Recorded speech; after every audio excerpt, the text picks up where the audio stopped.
Muralismo y vanguardia. México se convirtió en una zona de interdiscursividad que enlazó la concepción ideológica del nacionalismo latinoamericano con la posibilidad de reapropiación de las vanguardias internacionales desde las necesidades y las aspiraciones de los entornos y las historias culturales de la región.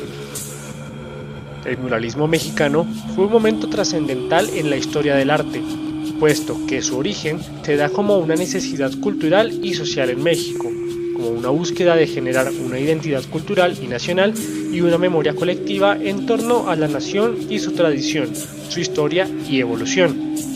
Bajo el mando de Álvaro Obregón José Vasconcelos Calderón, en ese momento el secretario de Educación, se organiza el primer programa del Estado presrevolucionario que incluía el arte público y un presupuesto establecido de más del 20% del presupuesto nacional del actual gobierno. Campañas alfabetizadoras teniendo en cuenta que la sociedad mexicana era analfabeta el 90%. Bibliotecas públicas y un proyecto de educación popular mediante el arte y la cultura fueron algunas de las estrategias para poder invertir en la cultura mexicana. En su discurso de posesión de la Universidad Preparatoria Nacional dice: seamos los indicadores de una cursada de educación pública, los inspiradores de un entusiasmo cultural semejante al fervor que ayer ponía nuestra raza en las empresas de la región y la conquista. Vasconcelos, nombrado por Obregón secretario del Ministerio de Educación Pública en 1920, sostiene que el concepto clave de la revolución es la enseñanza que puede, mediante un plan educativo nacionalista, limar los conflictos entre los mexicanos, produciendo la homogeneización de los habitantes. Esto fue un cambio que marcó la sociedad mexicana mediante diferentes momentos y procesos para llegar a tan añorado fin, la unificación cultural. Pero antes de generar arte, debían incluir otros procesos como mejorar las condiciones de vida de los habitantes, impulsar las industrias y mercados locales, mejorar la comunicación de la información en el país, mejorar los procesos agrarios y sistemas productivos de las actividades rurales. Entonces, se consolida como un movimiento nacional, cultural y artístico cuyos pilares son el valor de la identidad nacional y su historia, y resaltar de forma, de vida y tradición mexicana en donde existía una unificación cultural y una igualdad económica. Este movimiento artístico es una combinación de diferentes técnicas artísticas como realismo, surrealismo, impresionismo y el cubismo, fomentando el sentimiento de unión del pueblo mexicano y el amor a la patria, e invitando al mundo a conocer el nuevo arte, el cual se mantuvo firme en los principios que lo constituían sin influir en los pensamientos políticos y sociales de dichos movimientos. El muralismo recupera las tradiciones populares, las llamadas artes menores y el pasado prehispánico. La figura indígena es una alegoría de los valores espirituales y morales de la raza. Artistas influyentes en el muralismo. José Guadalupe Posada, grabador, ilustrador y caricaturista mexicano, que fue reconocido por plasmar en su trabajo desigualdad social e injusticia existente en la sociedad mexicana como una fuerza en contra de la burguesía y la diferencia de clases, inculcando el valor de la igualdad y el respeto en la sociedad indígena. Gerardo Murillo, pintor y escritor, es considerado precursor ideológico y defensor teórico del muralismo. Su influencia en el muralismo fue como líder político, simbólico y guía. Los tres grandes. El primero de ellos, Diego Rivera, llamado monstruo de la naturaleza, se caracteriza por su discurso realista y social. En su obra encontramos una visión reconciliadora con nuestro pasado indígena, así como su interés en la ciencia, la naturaleza, lo femenino y lo masculino, las revueltas sociales y la pobreza del pueblo. Influido por otras corrientes como el cubismo, el impresionismo, el estilo clásico europeo y el arte prehispánico, Rivera nos abruma con la cantidad de imágenes y minuciosos detalles en su obra. Esta característica nos recuerda el estilo barroco, un rasgo que algunos críticos califican como agorafóbico, es decir, cierto temor a dejar espacios vacíos. Entre su extenso legado, destacan los murales de la Escuela Nacional Preparatoria, la Secretaría de Educación Pública, el Hombre Controlador del Universo en las Bellas Artes, Palacio Nacional, Sueño de una tarde dominical en la Alameda Central, el mural del Estadio Olímpico de Ciudad Universitaria y el mosaico de vidrio del Teatro Insurgentes.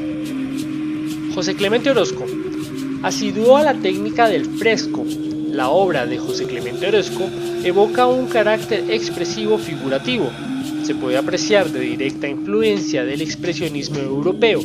Maneja con arrebato la dirección de sus pinceladas para representar movimientos y sensaciones. Los temas principales de su obra son el dolor y el sufrimiento de las clases sociales, amargura causada por la indiferencia y la voracidad de políticos y poderosos. Orozco fue un pintor comprometido con las luchas sociales. Plasmó un realismo ferozmente impresionante, provisto de una sátira mordaz. Los escenarios se inclinan por elementos abstractos o mecánicos. En algunos de sus murales, los colores no son tan intensos como en el resto de sus contemporáneos. Un elemento recurrente es la aparición de un personaje central, de grandes proporciones, dividiendo la narración del mural.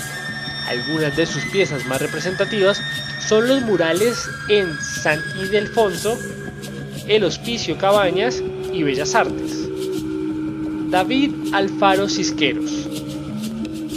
Cisqueros aborda el movimiento de la Revolución Mexicana de 1910, así como la lucha de campesinos y obreros, víctimas de la opresión. Se distingue por el carácter combativo y violento en sus murales. Sus figuras son curvilíneas y mantiene un trazo grueso en el delineado. Una característica de su estilo es el uso abundante de la perspectiva. El espectador puede sentir que el personaje sale del mural y extiende sus manos para alcanzarlo. El artista describe escenas específicas, intensas, con personajes significativos, insistiendo con la repetición de elementos para obtener profundidades. La creatividad en el uso de materiales plásticos en los murales se distingue en Siqueiros, quien afirmaba: en el arte moderno había que utilizar materiales modernos. La mayoría de sus trabajos fueron elaborados con materiales industriales como lacas de nitrato de celulosa o piroxilina, usadas como adelgazantes y fijadores, y utilizó asbestos para texturas, creando empastes gruesos y con carácter. Entre sus obras más representativas se encuentran los murales de la Universidad Nacional Autónoma de México y el Poliforum Cultural Siqueiros, junto al World Trade Center en la Ciudad de México. El muralismo como movimiento vanguardista. La difusión del muralismo en América Latina y en el Caribe se da en el momento en que se genera la polémica sobre el muralismo mexicano como vanguardia, teniendo en cuenta que dicho concepto fue utilizado en el siglo XIX para referirse al arte socialmente comprometido, el cual también se reconocía por la constante experimentación.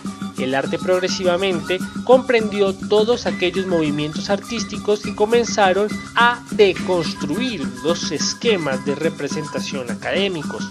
Jorge Schwartz, cuando refiere en su libro Las vanguardias latinoamericanas que la tensión resultante del enfrentamiento entre vanguardia política y vanguardia artística produce diversas influencias en la producción cultural de los años 20 que varían de acuerdo con el momento, los contextos y las experiencias individuales de los fundadores de los movimientos. El muralismo se manifestó como un punto de vista diferente a la naturaleza del arte y el lugar que en ese momento se ocupaba en la sociedad cuando nos adentramos al contexto mexicano.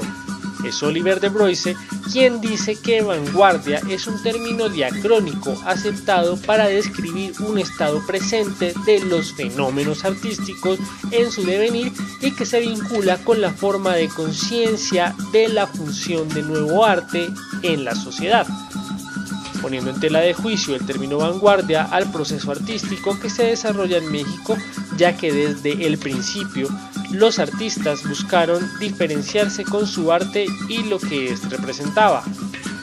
Karen Cordero, en relación al contexto mexicano del arte moderno o de la modernización, cita: México, en tanto país periférico o dependiente, importa la tecnología moderna, así como los parámetros de la modernidad de Europa y más tarde de los Estados Unidos, con la lucha armada que irrumpe en la segunda década del siglo XX. El modelo elitista de poder entra en crisis, se impone la fragmentación y la diversidad sociocultural, económica y política del país, y se buscan soluciones tanto a nivel político como cultural que respondan a un discurso democratizante, el cual incorpora estas múltiples realidades en el proyecto de un México moderno.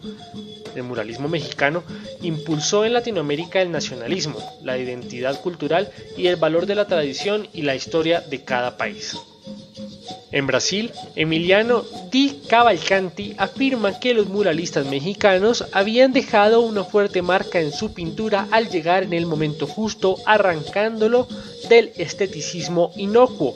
Entonces el muralismo significaba para los artistas una creación del lenguaje estético moderno que a la vez satisfacía las necesidades del enaltecimiento de los valores nacionales, generar visibilidad nacional a través de los murales, darle el valor al campesino, al hombre trabajador de las fábricas o de la ciudad como un héroe en el arte monumental.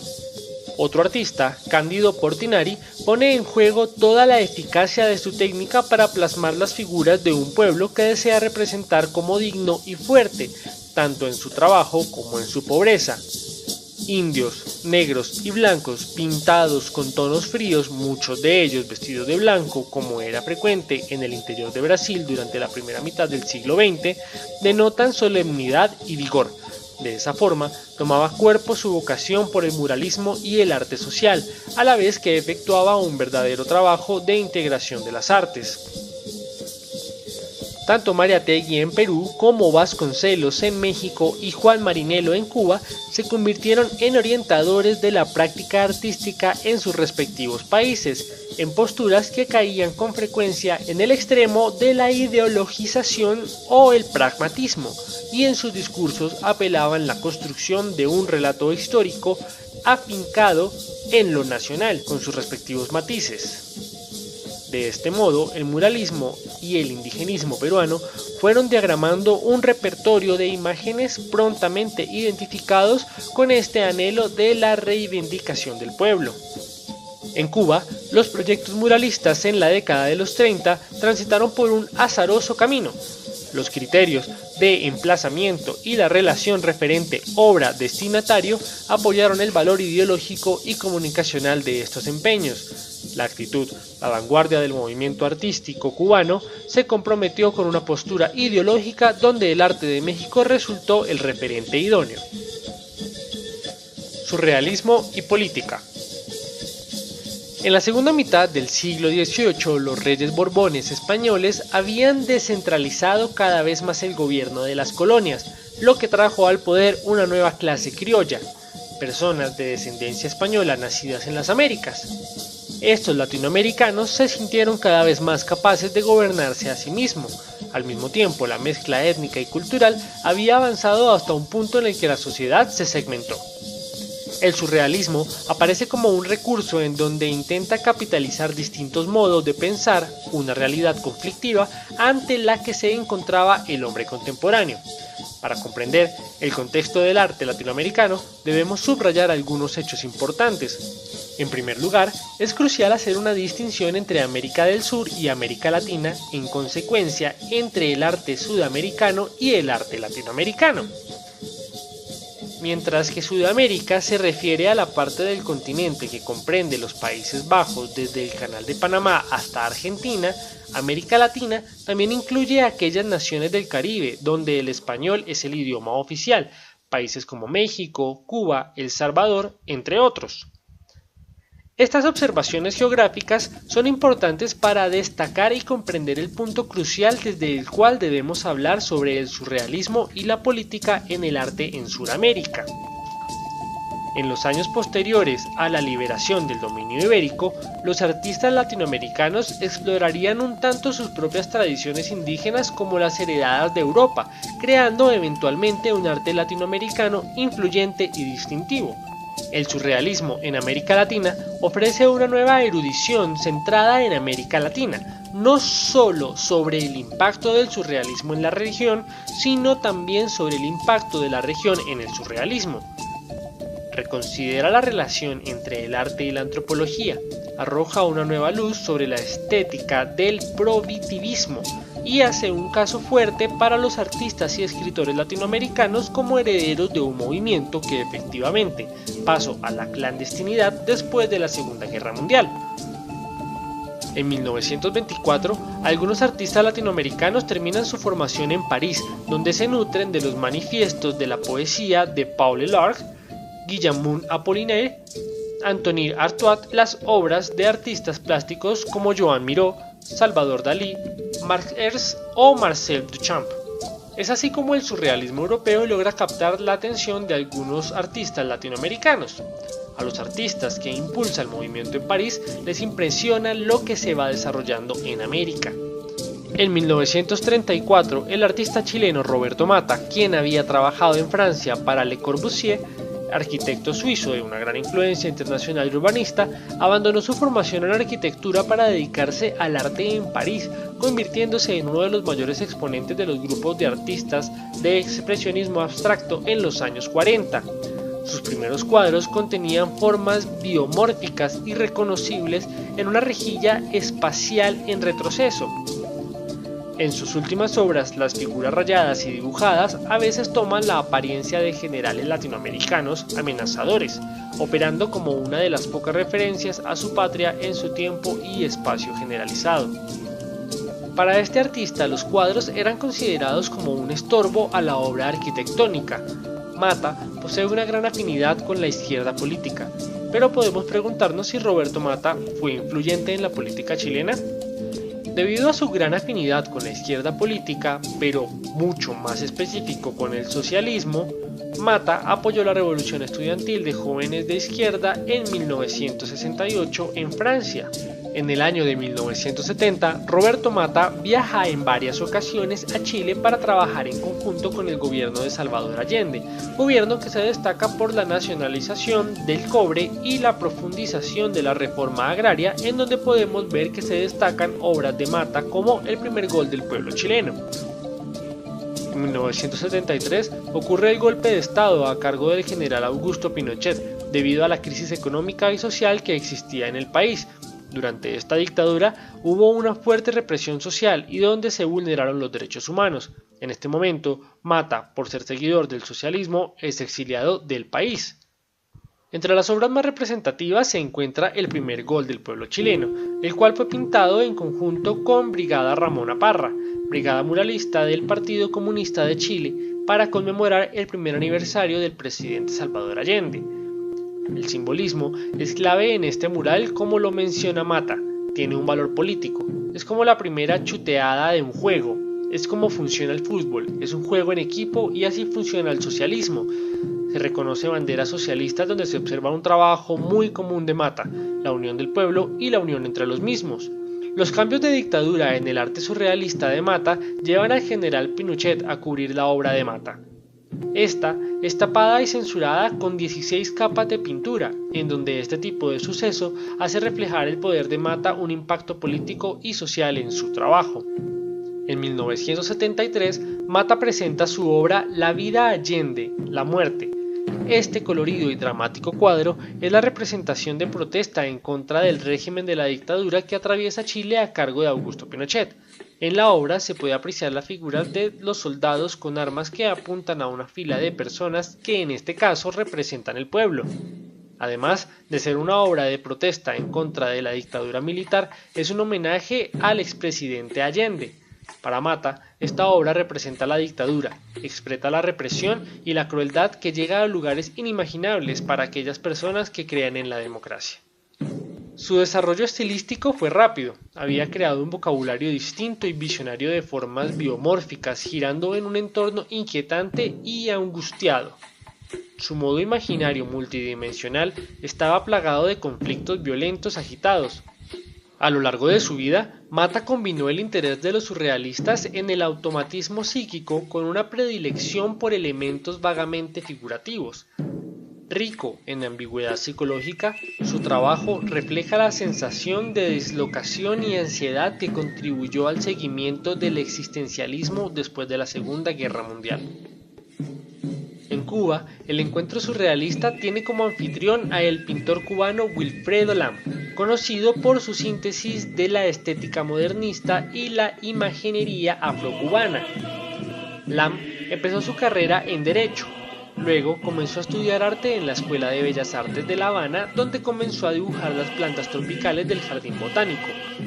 Fue fuertemente influenciado tanto por el surrealismo como por la santería, una religión afrocaribeña basada en las creencias yoduras y católicas. Es uno de esos artistas modernos de segundo nivel cuyo trabajo rara vez deja impresionar cuando se lo encuentra, pero no se lo encuentra con suficiente frecuencia. Fuera de la mente, sus pinturas se han convertido en perpetua sorpresa. Las pinturas, dibujos, grabados, litografías africanos y esculturas oceánicas de la colección personal de Lam, junto con sus fotografías en exhibición, representan los periodos principales del artista. Son ejemplos sobresalientes que revelan la importancia del estilo híbrido del surrealismo, modernismo y postmodernismo.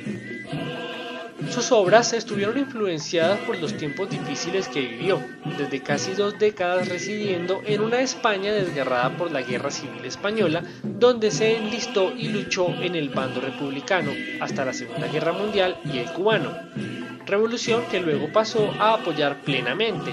Sus pinturas ofrecen una ventana en esos tiempos de revuelta global. Entre las técnicas de pintura que Lam utilizaba, llegaba a los elementos combinados del surrealismo y cubismo. El resultado final no pertenece a ningún otro estilo perteneciente en su época. Lo que hizo que su trabajo fuera tan peculiar fue su incorporación personal y profundamente sentimental de la iconografía afrocubana con elementos de la santería. Ese sello distintivo hizo que cada una de sus piezas fuera única y distinguió sus obras de cualquier movimiento de arte en particular. Su estilo de pintura fue una combinación de las influencias modernistas radicales con las artes primitivas. Lanzándose entre las dificultades de los descendientes de los esclavos y la búsqueda constante de identidad, el legado de Lam fue retratar la naturaleza de la humanidad a través de su propia perspectiva. Las figuras genéricas de Lam y las caras de máscaras primigenias de Picasso y la pasión surrealista de Breton por los sueños eran un reflejo del mundo tal como él lo veía, bellamente ilustrado y personalizado con una iconografía afrocubana y su propio sentimiento de anhelo y pertenencia no solo en Cuba, sino al universo. Dioses siniestros y deslumbrantes contemplan las junglas de follaje nudoso y color iridiscente. Máscaras y cuchillos de sacrificio brillan en la oscuridad. Las pinturas cubanas de Lam de la década de 1940 no son mucho más grandes que sus obras anteriores e inmediatamente más originales. En Light of the Forest, hecha en 1942, un gigante desnudo y enmascarado se esconde en una jungla de tallos densos y hojas inmensas.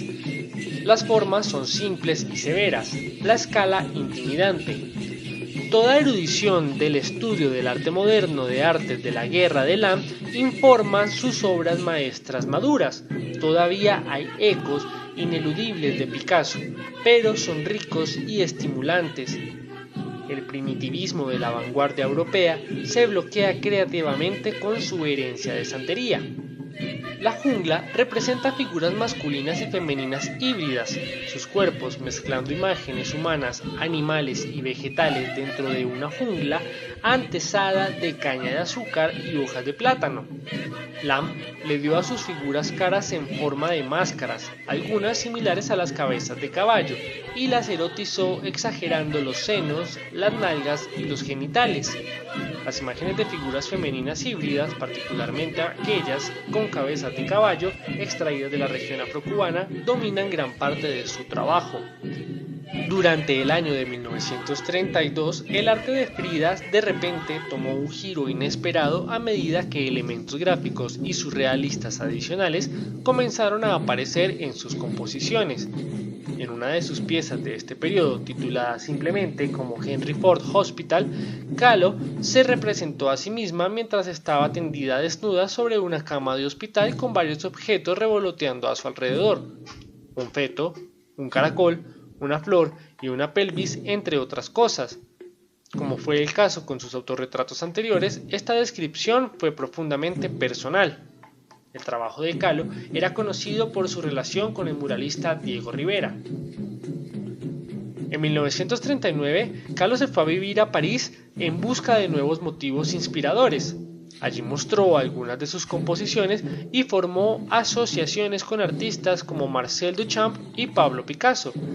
Encantada con el resultado del viaje a París, Frida se divorció de Rivera más tarde ese año.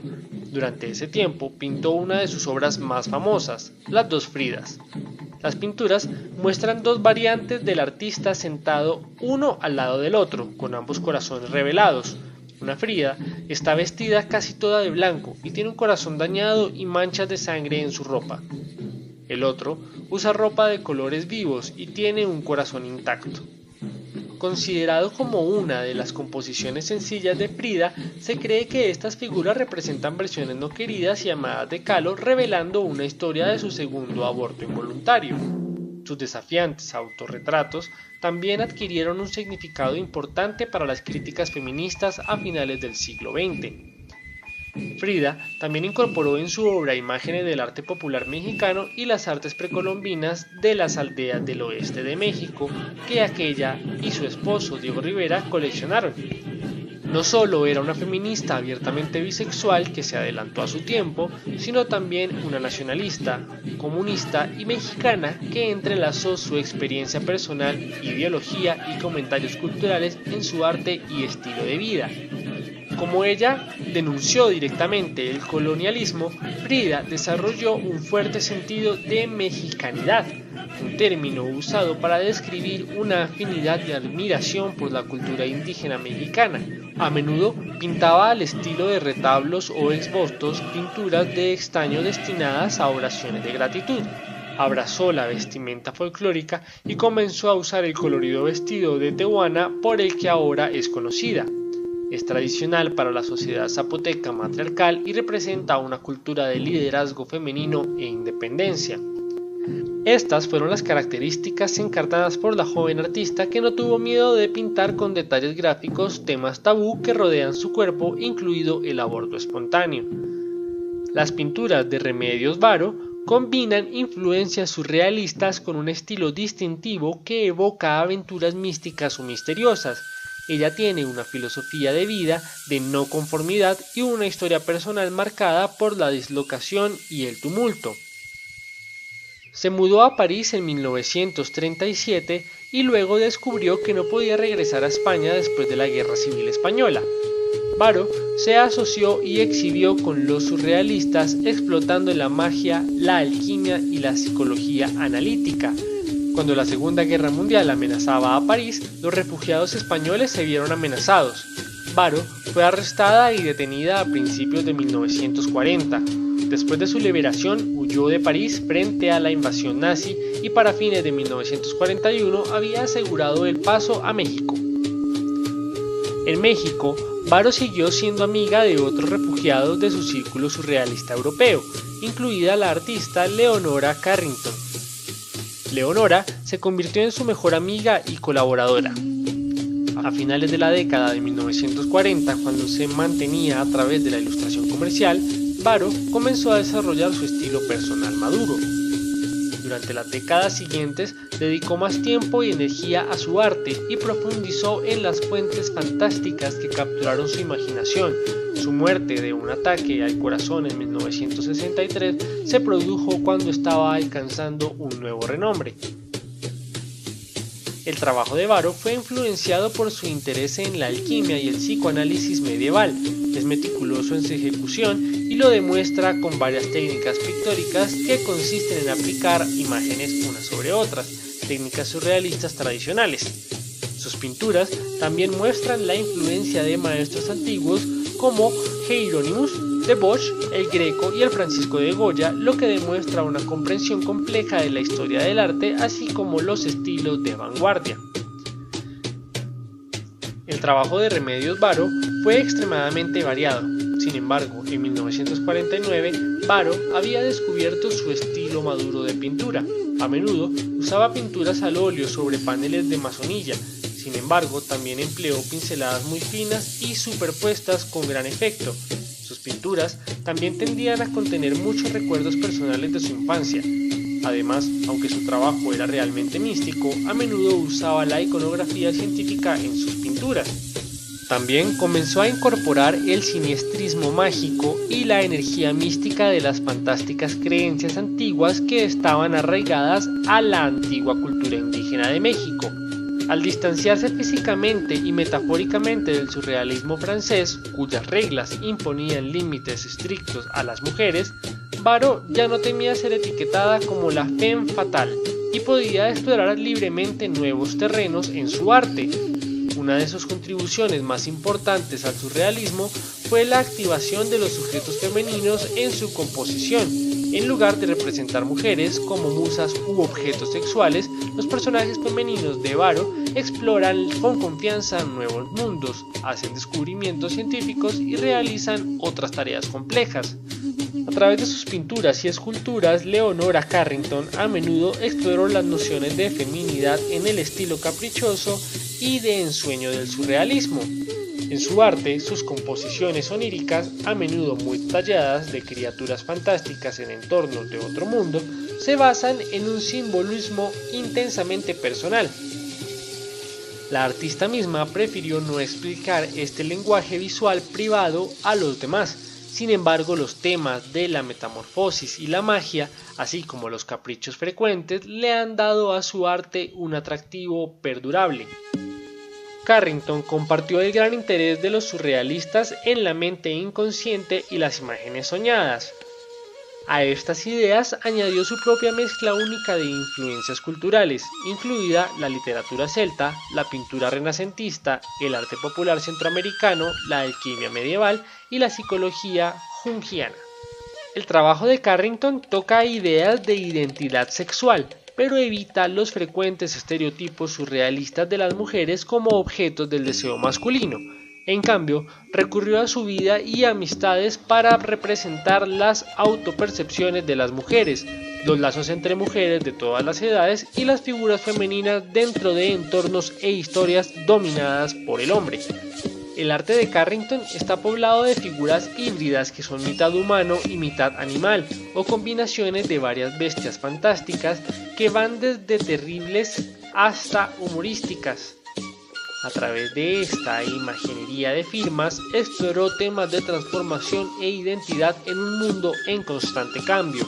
Carrington jugó un papel importante en la internacionalización del surrealismo en los años posteriores a la Segunda Guerra Mundial y fue un conducto de la teoría surrealista en sus cartas personales y escritos a lo largo de su vida, entendiendo esta tradición al siglo XXI. Las vibrantes pinturas de la artista mexicana María Izquierdo, una figura clave en la historia del arte latinoamericano del siglo XX.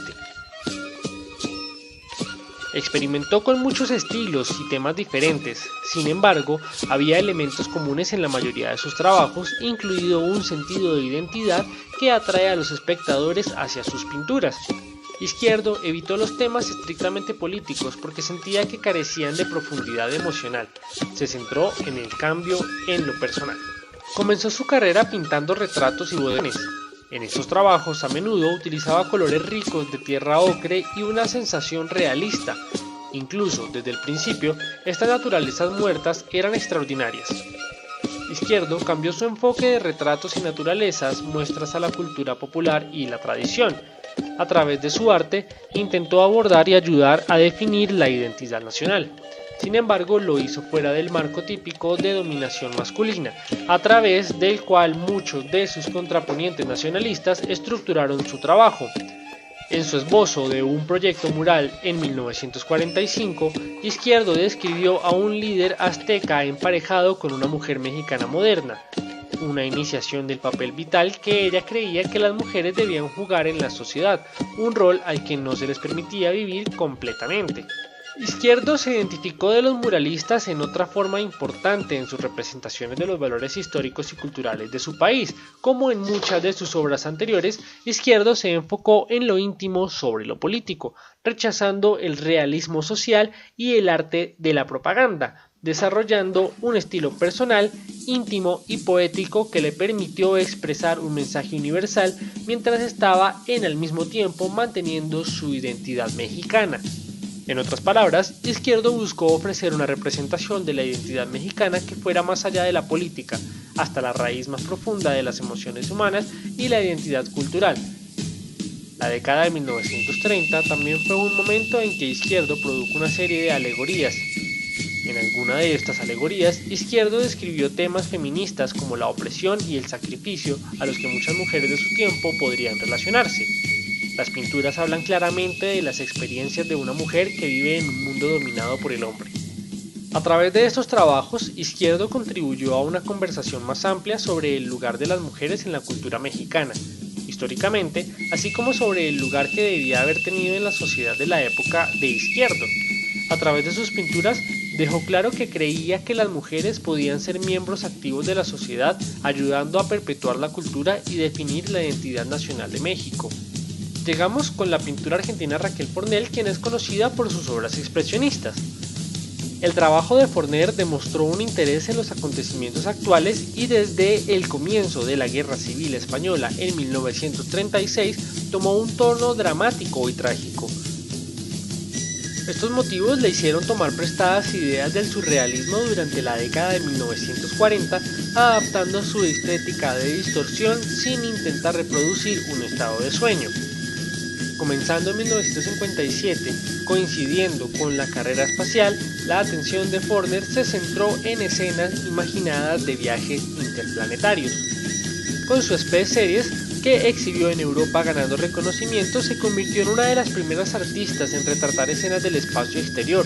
Este periodo se caracteriza por un uso más vibrante del color y una mitología cósmica personal de su propia creación.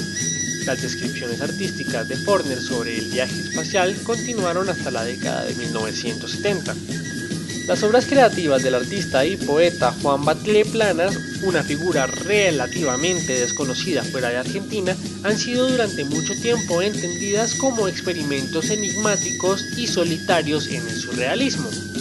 Muchas de sus obras, aunque oscuras, eran sombrías, influenciadas por la inquietud social y los problemas económicos y políticos en Argentina. En 1935 publica su primer grabado sobre radiografía paranoica, en donde sus obras son fieles a sus pensamientos irracionales y a las intenciones que le emiten sus fantasías. Este visionario artista dejó un gran legado que incluye grabados, pinturas, esculturas, collage y hasta escenografía teatral.